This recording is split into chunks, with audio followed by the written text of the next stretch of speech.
Hello बच्चों, मेरा नाम है ममता मुन। मेरा चैनल हिंदी पाठमाला विथ ममता में आप सभी का स्वागत है। आज मैं एनसीईआरटी क्लास 7 ये बाल महाभारत कथा टेक्स्ट बुक का ये चैप्टर नंबर है 13। चैप्टर का नाम है जरासंध। इसका आज मैं क्वेश्चन आंसर करूँगी। इसका ऑलरेडी ये वीडियोज एक्सप्लेनेशन वीडियोज अपलोड हो चुका है।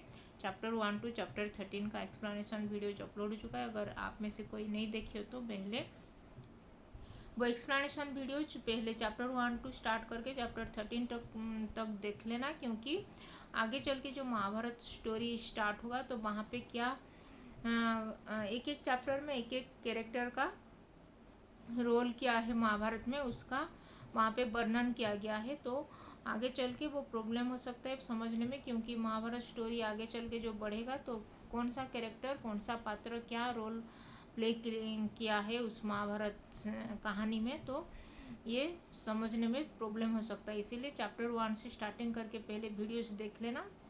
और ये जो क्वेश्चन आंसर अभी चल रहा है, क्वेश्चन आंसर का वीडियोज भी ये इसी वीडियो में लास्ट वीडियोज में इसका एक्सप्लेनेशन वीडियोज अपलोड हो चुका है। अभी इसका मैं क्वेश्चन आंसर वीडियोज ये कर रही हूँ।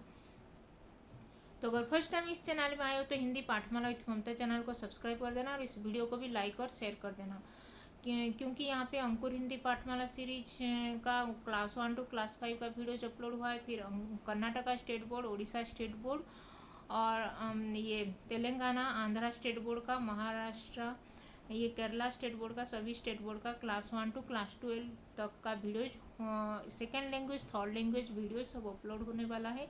और एनसीईआरटी का भी क्लास 6 का वीडियोज जो बाल राम कथा का वीडियोज उसका क्वेश्चन आंसर उसका एक्सप्लेनेशन वीडियोज अपलोड हुआ है। अगर वो बुक फॉलो करते हो कोई तो वहाँ पे जाके वो प्लेलिस्ट में चेक कर लेना, जो जो चैप्टर वाइज वहाँ पे क्लास वाइज वीडियो सब अपलोड हुआ है। तो चलो स्टार्ट करते हैं चैप्टर नंबर 13 जरासंध का क्वेश्चन आंसर। राष्ट्रीय यज्ञ करने की इच्छा से युधिष्ठिर ने किससे सलाह ली थी? किससे सलाह ली थी? जो श्री कृष्ण से सलाह ली थी। तो लिखोगे राष्ट्रीय यज्ञ करने की इच्छा से युधिष्ठिर ने श्री कृष्ण से सलाह लिए थे। फिर क्वेश्चन नंबर 2 है राजस्व यज्ञ करके युधिष्ठिर कौन सा पद प्राप्त करना चाहते थे? कौन सा पद? एक चक्रवर्ती जो सम्राट जो राजस्व यज्ञ करके युधिष्ठिर ने सम्राट पद वो एक चक्रवर्ती सम्राट पद प्राप्त करना चाहते थे, लिखना है। तथा यह यज्ञ कौन राजा कर सकता है? यह यज्ञ वही राजा कर सकता है जो सारे संसार के नरेशों का पूज्य हो, जो सभी राजा उनको पूजते हैं और उनके द्वारा वो सारे राजा को द्वारा सम्मानित जो राजा हो वही ही राजा एक ये राष्ट्रीय यज्ञ कर सकता है। श्री कृष्ण की बात सुनकर युधिष्ठिर ने अपना निर्णय बदल देना ही उचित क्यों समझा?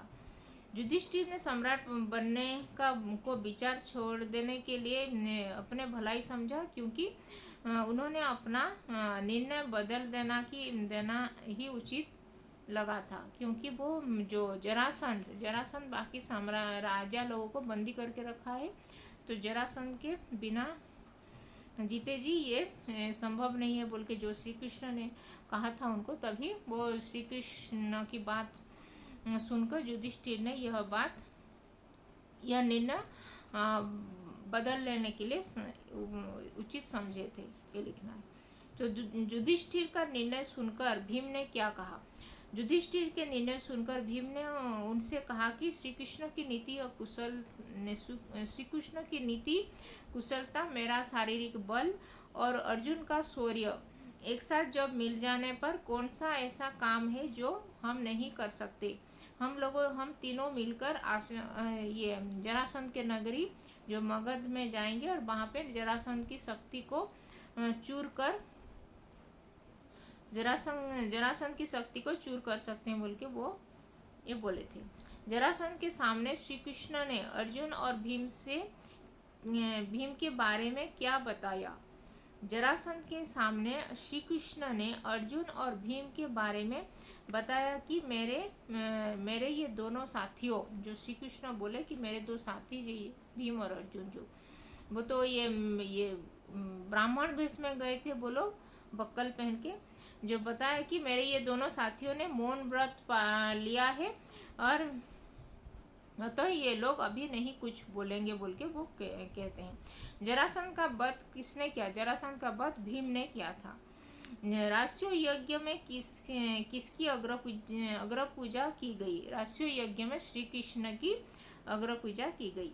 राष्ट्रीय यज्ञ संपन्न होने के बाद किसे राजाधिराज की पदवी मिली?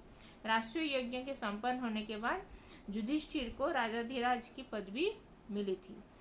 श्री कृष्ण, अभी long question answer. Shri Krishna के अनुसार राष्ट्रीय यज्ञ में क्या क्या बाधाएं थी? क्या क्या बाधाएं थी लिखना है। श्री कृष्ण के अनुसार जरासंध के रहते हुए कोई राजा राष्ट्रीय यज्ञ नहीं कर सकता है। उसने सब राजाओं को जीतकर उनको अपने अधीन कर रखा है, बंदी बना कर रखा है अपने मगध में।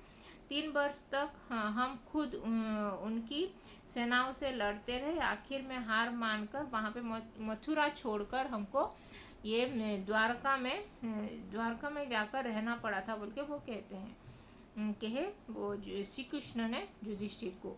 जरासंध ने आज तक पराजय का मुंह नहीं देखा है। ऐसे ही अजय पराक्रमी राजा जरासंध के जीते जी किसी भाई बंधु को भला बुरा नहीं कहूँगा, वैसा कोई काम नहीं करूँगा जिससे आपस में जरासंध के जीते जी आप राष्ट्रीय यज्ञ नहीं कर सकेंगे बोल के वो कहते हैं। सबसे पहले बंदी गृह में सबसे पहले जो बंदी उसके जो मगध में जो बंदी गृह में वो जो राजा लोगों को बंदी किया है उनको छुड़ाना होगा और तभी आपके लिए राष्ट्रीय यज्ञ करना संभव होगा बोल के वो कहते हैं। जरासंध के साथ युद्ध करने का निश्चय कर लेने के बाद श्री कृष्ण और पांडवों ने क्या योजना बनाई थी? श्री कृष्ण, अर्जुन और भीम तीनों की यह योजना थी कि जरासंध के पास पहुंचकर अर्जुन और भीम मौन व्रत धारण कर लेंगे। आधी रात के बाद जब जरासंध अपने अतिथि से मिलने आएगा तो हम लोग उसे सही हाल बता देंगे कि हम लोग कौन उसके शत्रु हैं। वह तीनों में से जिससे युद्ध करना चाहे उससे कर सकते हैं बोल के वो कहेंगे। इसी योजना के साथ उन तीनों ने बक्कल पहनकर हाथ में कुशा लेकर व्रती लोग जैसे वेश धारण करके जरासंध के नगर मगध में जरासंध की राजधानी मगध पहुंच गए। अजय जरासंध का अंत किस प्रकार हुआ था? अजय जरासंध का अंत आधी रात के बाद जरासंध जब ये तीनों अतिथि श्री कृष्ण भीम और अर्जुन से मिलने गया तभी वो 3 लोगों ने उनका रंग ढंग देखकर उसके मन में कुछ संदेह हुआ था। उसने कड़क कर पूछा कि वे लोग कौन है? उन तीनों ने सही हाल बताते हुए कहा कि हम लोग उसके शत्रु हैं। वह हम तीनों में से जिससे भी चाहता है उससे लड़ सकता है। उसने द्वंद्व युद्ध करने के लिए भीम को चुना।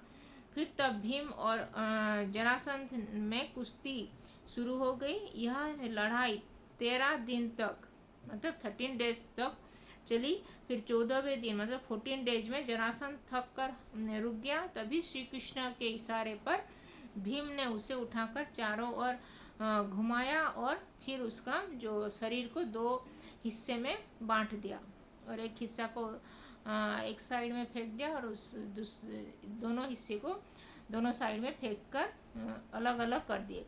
इसी प्रकार अजय जरासंध का अंत हुआ था। फिर उसका शरीर पहले ये मिक्स हो जा रहा था, ये जो मिल जा रहा था इसीलिए वो जिंदा हो जा रहा था। इसीलिए फिर वो श्री कृष्ण के इशारे पर वो भीम ने उसका शरीर को 2 हिस्से में बांटकर फिर दोनों को अलग अलग विपरीत दिशा में वो फेंक दिए। तभी वो उसका शरीर और ये मिल नहीं पाया और तभी उसका ये वध हुआ था। फिर वो उसका मृत्यु हुआ था। शिशुपाल का वध किसने किया और क्यों किया था? शिशुपाल को श्री कृष्ण की अग्र पूजा करना अच्छा नहीं लगा। उसने उन पर आरोप लगाते हुए कहा कि जिस दुरात्मा ने कुचक्र रचकर वीर जरासंध को मरवा डाला, उसकी अग्र पूजा युधिष्ठिर को नहीं करनी चाहिए। वह अन्य राजाओं के साथ मिलकर सभा से बाहर निकल गया। फिर युधिष्ठिर उन राजाओं से पीछे दौड़ गए और उन्होंने विनय करके यह उन्हें समझाने लगे। युधिष्ठिर के बहुत समझाने पर जब शिशुपाल ने नहीं माना, तभी श्री कृष्ण के साथ उसका युद्ध छिड़ गया और फिर शिशुपाल को श्री कृष्ण ने सुदर्शन चक्र चलाकर उसको मार दिए। ये लिखना है। तो ये था जरासंध का क्वेश्चन आंसर। तो आज हम ये एनसीईआरटी क्लास 7 बाल महाभारत कथा टेक्स्ट बुक का चैप्टर नंबर 13 जरासंध का क्वेश्चन आंसर किए। इसमें अगर कुछ डाउट है तो कमेंट में लिख सकते हो, और अभी तक चैनल को सब्सक्राइब नहीं किया तो हिंदी पाठमाला विथ ममता चैनल को सब्सक्राइब कर देना। तो धन्यवाद, थैंक यू।